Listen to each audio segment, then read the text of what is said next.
So in this video, we're going to use the law of cosines to find a missing side length. So to start, it's always a good idea to maybe make a sketch of the information that you're given. It doesn't have to be drawn to scale. And so I'm told that R is 53 degrees. We know that side P is 7 centimeters. Remember that side P has to be across from angle P. Same thing, angle M would then have to be across from side M.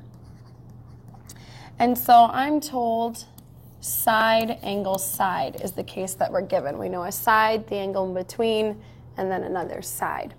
And so the law of cosines is a squared equals b squared plus c squared minus 2bc times the cosine of the angle across from the one that we're looking for. So that'd be the cosine of angle A.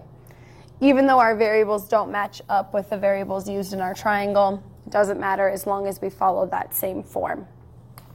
So I'm going to start by setting it up to where I'm looking for side R. So R is going to be the side length that's by itself in the equation. I then use the other two sides, the 6 and the 7, for B and C. So 7 squared plus 6 squared minus 2 times those two sides, times 7 times 6, times the cosine of the angle across from the side that we're looking for. And so that'd be the 53 degrees. From here, you could go step by step to simplify some of this. We'll end up getting 7 squared plus 6 squared. That will be 85. And we're going to subtract 2 times 7 times 6, so that would be 84 cosine of 53 degrees. Now, one common mistake that I see students do a lot is from here, take 85 minus 84 to get 1 times the cosine of 53. That is incorrect because we're not following the order of operations. We need to multiply the 84 and the cosine of 53 before we subtract it from the 85. And so at this point, it wouldn't be a bad idea to type what we have into our calculator, 85 minus 84 cosine of 53.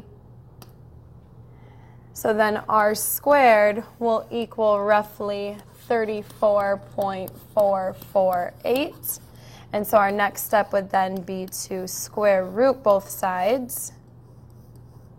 And again, make sure that you're not rounding your answers. You're going to want to square root that entire answer, and we will end up getting 5.869. Make sure that you include units if units are given in your initial problem. So it'd be 5.